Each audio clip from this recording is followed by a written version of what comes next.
Good morning, student. This is the ninth lecture of your transport phenomena. So today we will continue our examples of the use of shell momentum balance and how it can be effectively used for the solution of very simple problems. So in which the geometry is straightforward. Okay, so the geometry should be simple, and the flow is mostly one dimensional and the steady state flow. These are all our assumptions, though it should be the one dimensional and the flow should be the steady flow.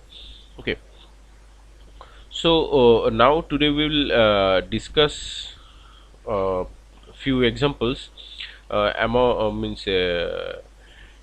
is for the flow of fluid between one static and one moving plate. Okay, so first example is for the flow of fluid between one static and one moving plate. So let's say as the top plate starts to move, let's say this as this top plate starts to move, it would try to drag the liquid. It would try to drag the liquid which is in between this intervening space. Okay, so as in between these two plates the liquid is flowing, the liquid is there, and top plate is moving with velocity u. Now what will happen, means the as the top plate starts to move, it would try to drag the liquid, which is in between this intervening space. So as the top plate moves over the liquid, it will try to drag the liquid in between these two plates, okay. So a flow start to establish when we look at the flow when a steady state has reached. Okay, so flow is start to establish and we will look at that flow when a steady state is reached. So the top plate is moving at at some velocity, and it imparts the velocity in the liquid, and we are looking at the steady state. But just to make it for interesting, when what we are going to do is we are going to assume that there exists a pressure gradient as well. Okay, so we are going to assume that there exists a pressure gradient. So the motion in this intervening space between the two plates, one moving and another is stationary, is caused by two factors.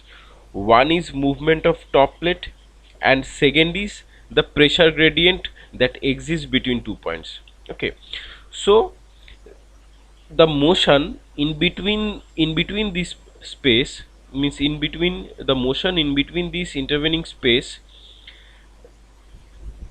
between these two plates, one is moving and another one is stationary. Okay, is caused by two factors.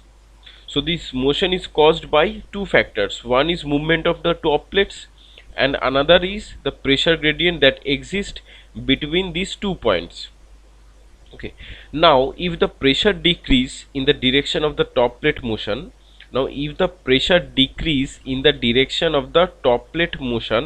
then the fluid is going to have additional flow due to pressure gradient. If the pressure decrease in the direction of the top plate motion, then the fluid is going to have additional flow due to pressure gradient from, let's say, left to right.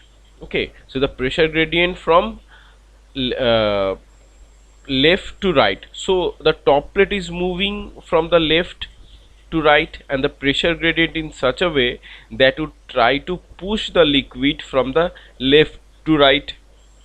Okay, so the top plate is moving from the left to right,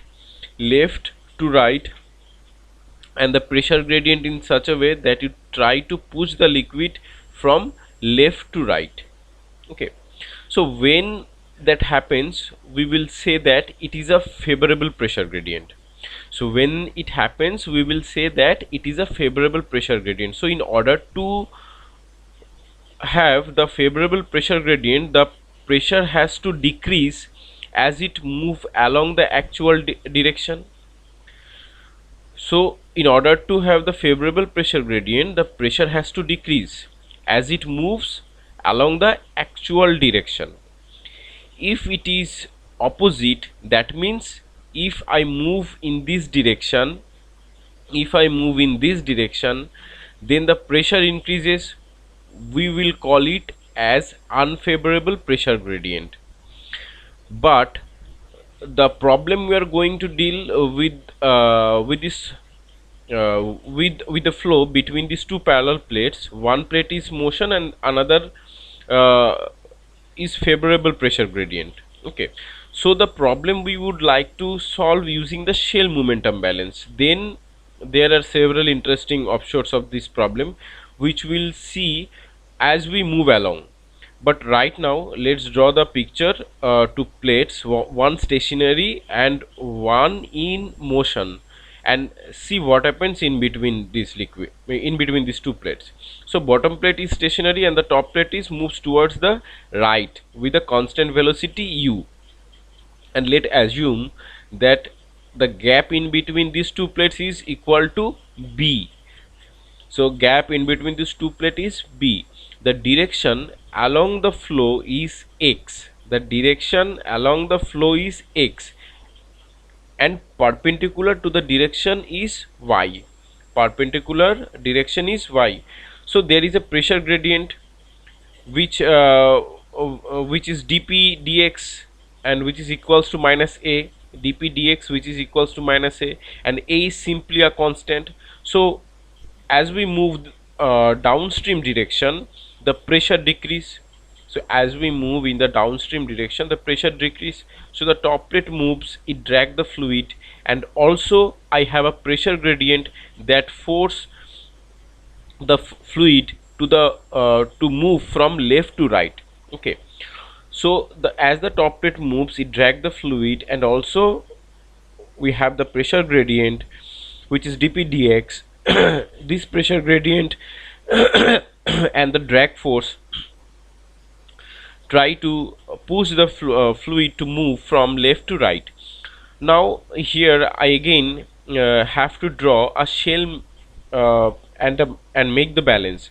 The principal direction of the motion in the x direction, but as we see that the flow changes in the y direction.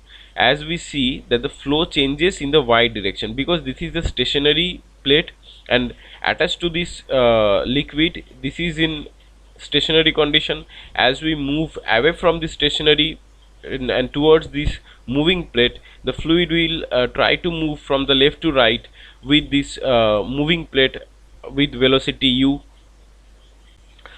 So the top plate moves and it drags the fluid, and also we have the pressure gradient which also try to move the liquid from left to right. Now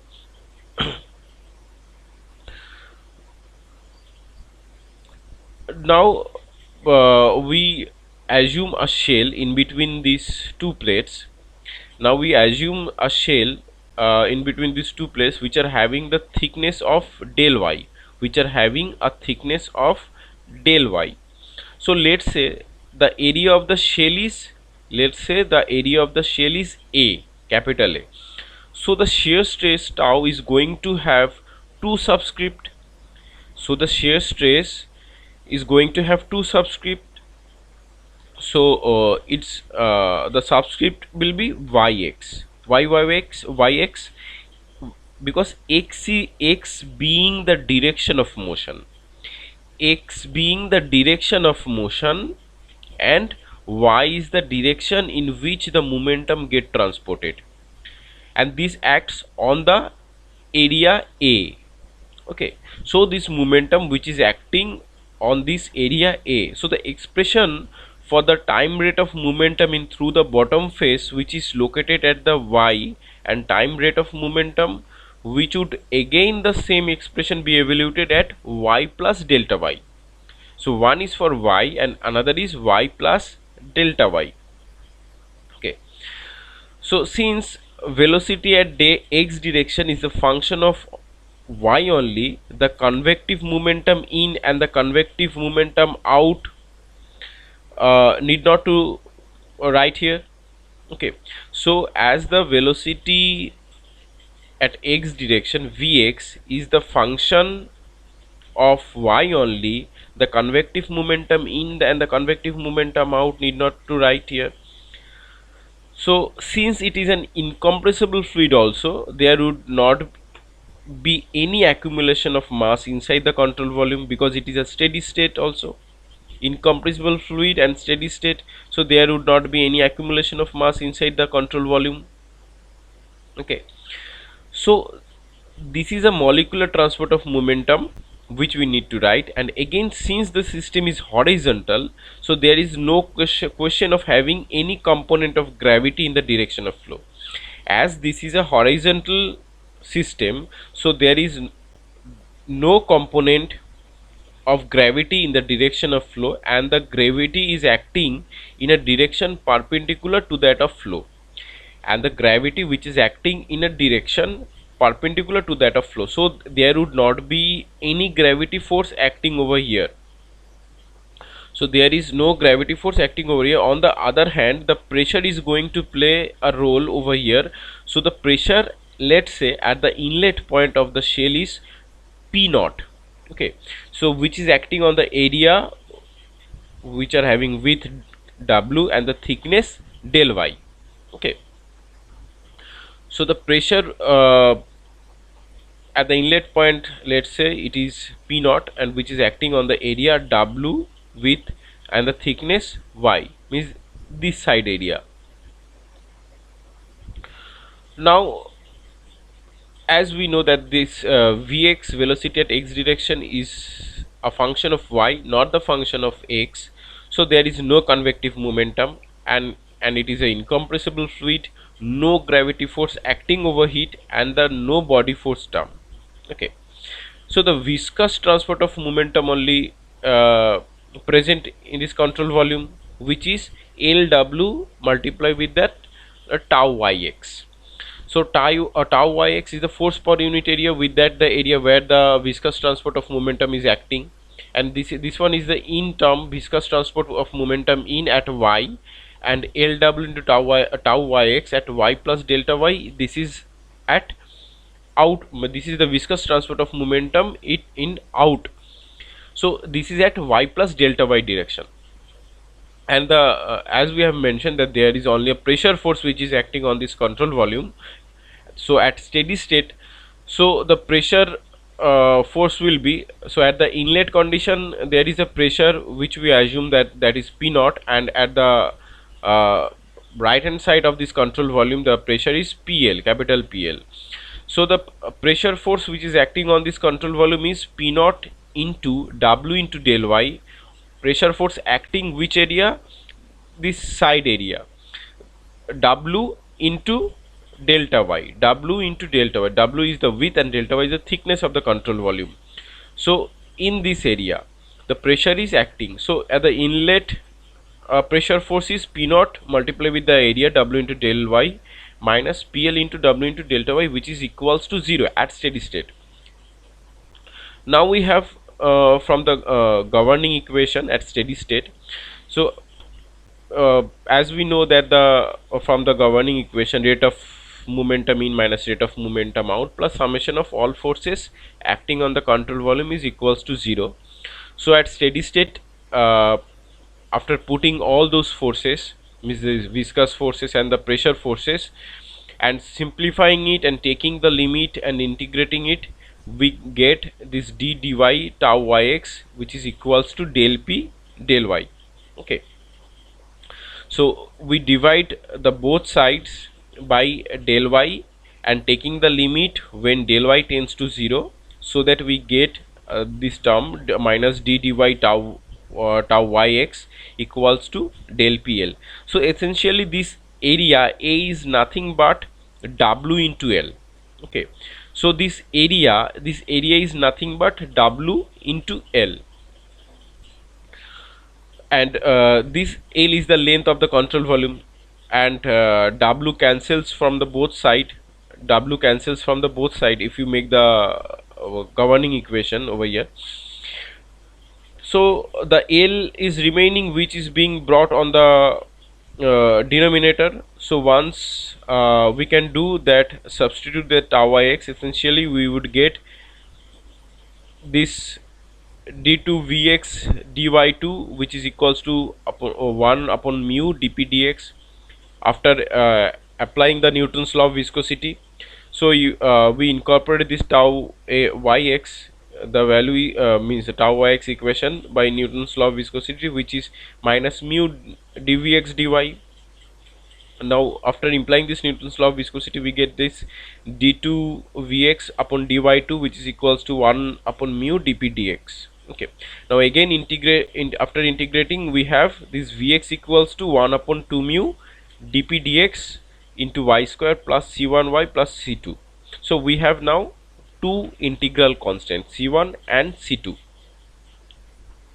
Now for finding these two values c1 and c2, we need two boundary conditions. So one should it would be at y equals to 0, vx will be 0. So where at y equals to 0, velocity at x equals to 0, y equals to 0 means at near the bottom plates, means which is in stationary condition, y equals to 0. So at y equals to 0, the at y equals to 0, the velocity of the fluid which is attached with the stationary plate, it will be also 0. So the velocity vx will be 0. And the another boundary condition, which is over this solid liquid interface, that will be at y equals to b. This b is the distance in between two plates. So at y equals to 0 means it starts from the stationary bottom plate, and at y equals to b, it ends at the moving plate. So at y equals to b, the fluid which is attached with that moving plate, so that velocity will be equals to the plate velocity, which is capital U. So at y equals to b, vx is equals to capital U. So from these two boundary conditions, we have first c2 is equals to 0 for the bottom plate, and boundary condition for y equals to b, vx equals to u, we have the means the first integral constant c1 is equals to 1 upon b capital U minus 1 upon 2 mu dp dx into b square. This is for the top plate, because at y equals to b. So from this c1 and c2, now we have the velocity profile, which is vx equals to u upon by minus 1 upon 2 mu dp dx b square into y upon b minus y upon b whole square. Okay, so now we have this velocity profile. Vx is this equation. Okay, now this combined expression is very interesting, because it can be used to get some ideas about what kind of flow do we expect. So if we have the motion of the top plate and do not have a pressure gradient, if we have the motion of the top plate, and there is no pressure gradient. Now if we look at the expression here, if I say that there is no imposed pressure gradient, then 1 by 2 mu dp dx b square into y by b minus y by b whole square equals to 0. So this term will not be present, u by b into y, as there is no imposed pressure gradient, only it is the motion of the top plate. Okay, so u by b into y, this term will be 0, because if dp dx equals to 0, if there is no pressure gradient, so the velocity vx is equals to u upon b into y. So u upon b into y, so this vx equals to this vx minus this one. So this term only will be equals to 0, this term will be equals to 0. Okay, and the profile of the velocity in this case would simply be a linear velocity profile, which is look like this. So this one is for the moving plate where y by b is equals to 1, and this is for the stationary plate where the y by b is equals to 0. Okay, so this is the linear velocity profile, and this profile of the velocity in this case would simply be a linear velocity and starting at 0, and the velocity is going to be equal to 1. So it's starting to 0 to equal to 1. Okay, so this kind of flow which is sustained because of the motion of one plate. Okay, so this kind of flow which is sustained because of the motion of one plate, let's say here the top plate, and the no pressure gradient, no gravity played over here, so no, only the motion is for the top plate. If there is such case, if the motion is for only the top plate and no pressure gradient, no gravity, where the velocity profile is going to be linear, is known as the Cout flow. Okay, so because of motion of any plate, let's say here for this example the top plate, no pressure gradient, no gravity, and the velocity profile is going to be linear, so this type of flow is called the Cout flow.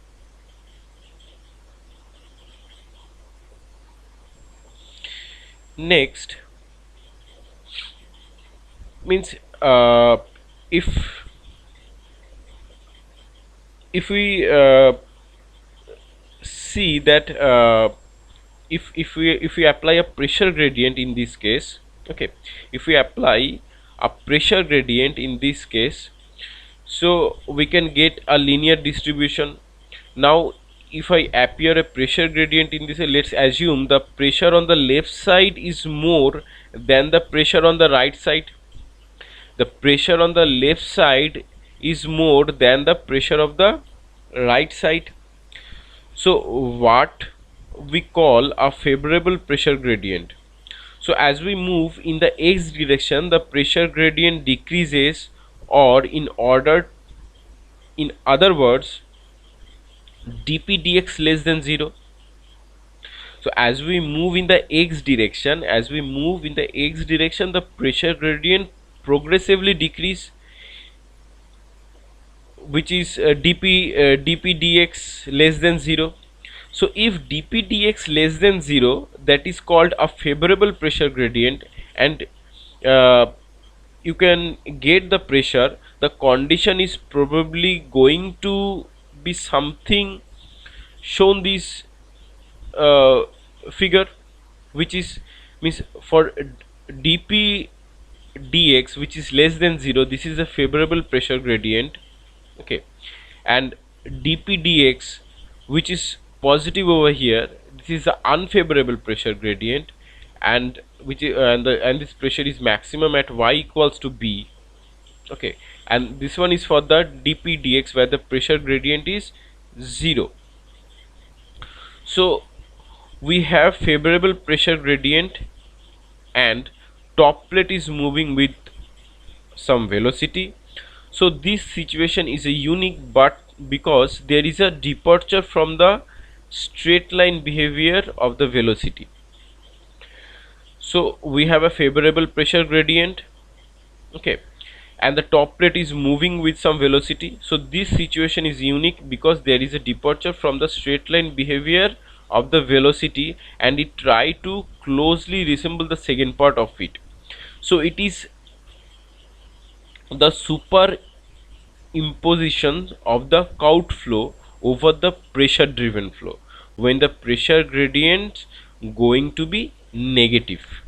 Okay, so it is the superimposition of the Cout flow over the pressure driven flow when the pressure gradient going to be negative.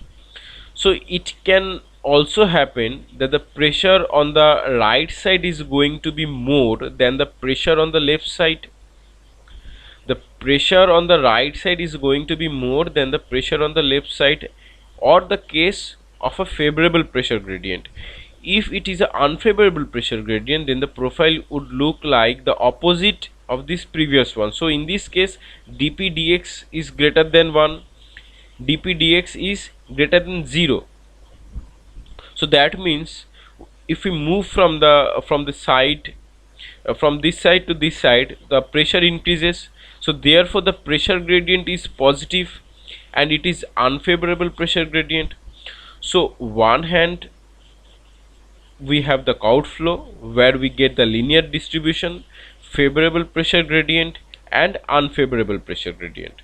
Okay, so we have the Cout flow and we have the linear distribution, favorable pressure gradient and the unfavorable pressure gradient.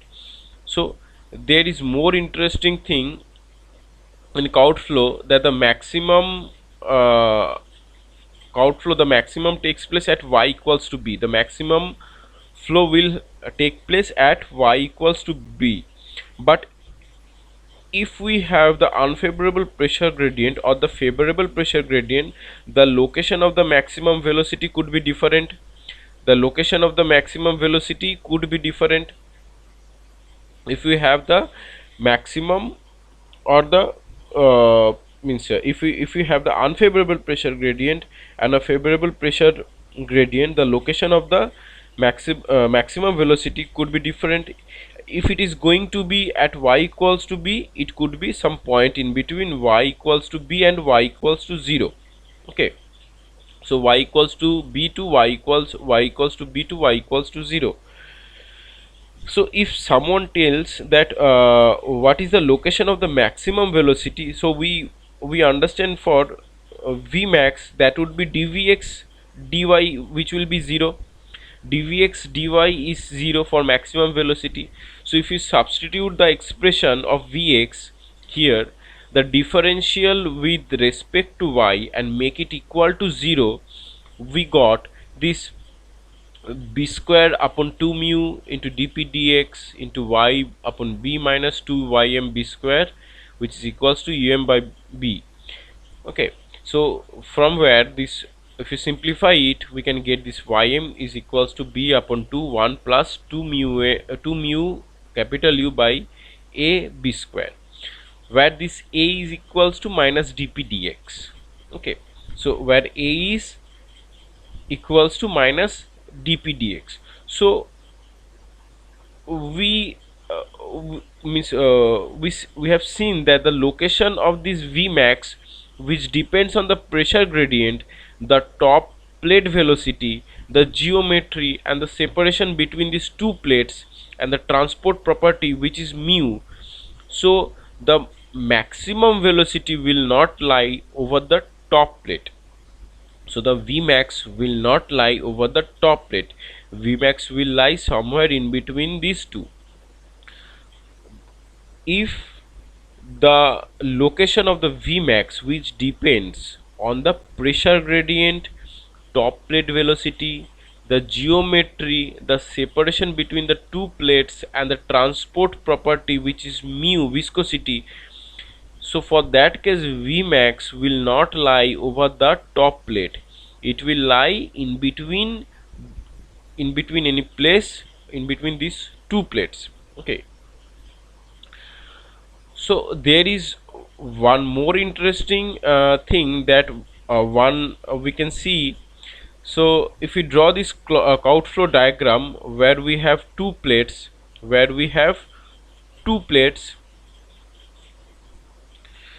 so no pressure gradient.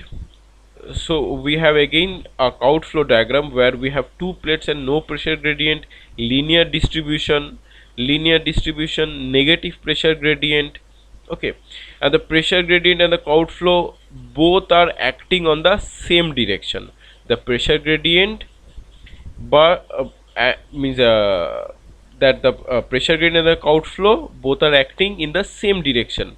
So unfavorable pressure gradient, but the pressure gradient is trying to force from right to left. The Cout flow tries to drag it from left to right. So if you able to find out what is the negative pressure gradient, suppose the pressure gradient that we need is the net flow. So what we see here for this case, that we have the positive pressure gradient. Now we see here the partly from the left to right, so there is an unique case where the pressure gradient is unfavorable, that means dp dx is positive. So we have towards the bottom, the liquid is flowing the left direction, the liquid is flowing in the left direction towards the top due to the outflow, and the flow is moving in the right direction. If if someone asks what should be the relation between capital U and the dp dx, so that would give us a zero net flow, that is capital Q is equals to 0. So we need to find out the relation between the velocity and the top plate and the imposed pressure gradient such that the net flow rate to be equal to 0.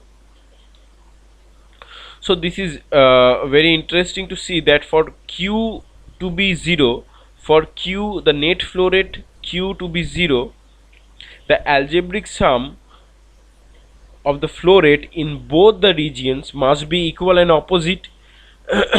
The algebraic sum in both the direction will be equal to equal and opposite.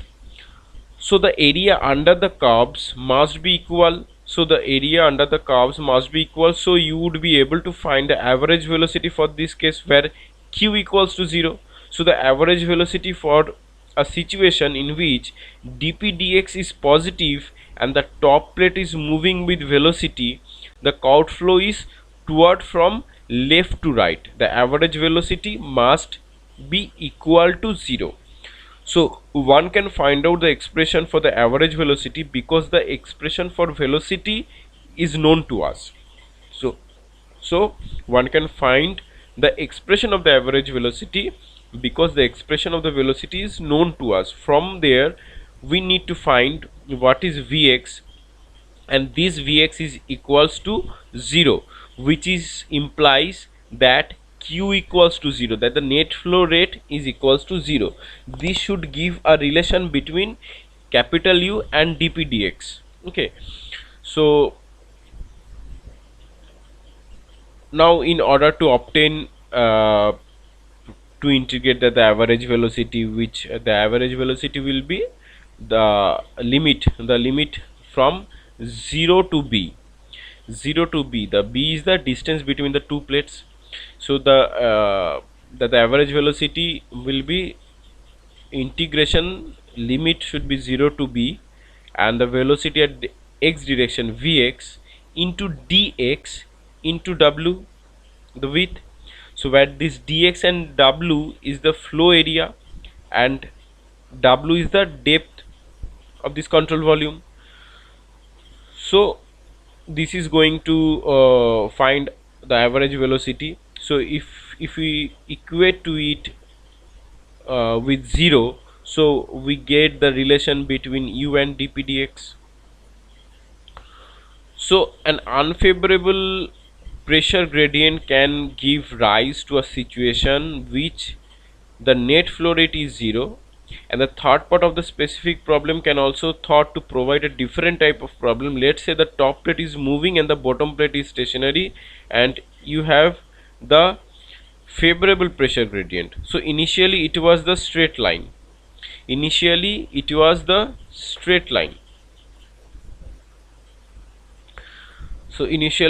straight line, and if let's say that the top plate is moving and the bottom plate is stationary and we have favorable pressure gradient, and it was initially a straight line outflow, and when we start applying the favorable pressure gradient, the flow starts to deviate from its straight nature. It starts to deviate from its straight nature when we apply pressure gradient. Okay, so when we apply the pressure gradient is large, then we simply have the pressure gradient which is dp dx equals to negative, dp dx is equals to negative. So we are trying to compare between the pressure gradient dp dx equals to 0 and the pressure gradient which is favorable, that is dp dx equals to negative, the maximum is near the center of the plates. The maximum is near the center of the plates. In the previous case, the maximum was at the top plate. Now if we progressively reduce the value of the applied pressure gradient, the profile would be flattered and the location of Vmax will shift.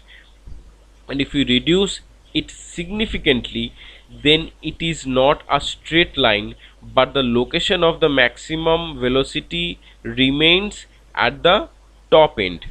Okay, but the means if you reduce it significantly, if you reduce this Vmax, then means if if we progressively reduce the value of the applied pressure gradient, and the profile that would be flattered and the location of Vmax will shift.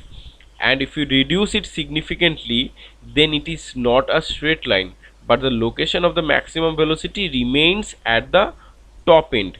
So the maximum velocity start to move from right to left, and when the dp dx equals to 0 and over the top of the plate. But when dp dx not equals to 0 but small, then also we get the maximum velocity over the top plate. That means if dp dx is large, so Vmax is not u, so Vmax is something more than u. But when dp dx is small, it may be possible that Vmax is still equal to u, so which is in this case. Okay, when dp dx not equals to 0 but small quantity, then also you get the maximum velocity over the top plate. That means if dp dx is large, your Vmax is not capital U, this Vmax is something more than capital U. But when dp dx is small, it may be possible that Vmax is still equal to U. Okay, so what is the limiting value of dp dx? So if the limiting value of dp dx such that the Vmax would still be equal to U, limiting value of dp dx is such a way that the Vmax would still be equal to capital U. So it is no longer a straight line, it deviates from a straight line, but the maximum is still over here, because we leave the problem for means at the top of the straight line the velocity is equal to U, and the curved line is limiting case, and the curved line is limiting case where the maximum velocity dp dx is a negative, but the maximum is still over the end point. So any case in the dp dx and the maximum is going to be somewhere in between the plates, somewhere in between the plates. Okay, so now there are two problems that we need to solve.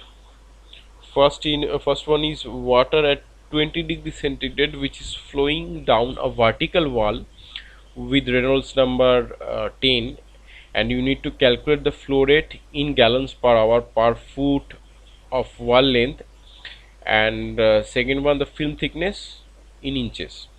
And second problem is one method for determining the radius of the capillary tube is by measuring the rate of flow of a Newton fluid through the tube, and you need to find the radius of the capillary flow from the following data, where the length of the capillary tube, kinematic viscosity of the liquid, density of the liquid, pressure drop in the horizontal tube, mass rate of the flow through tube are given.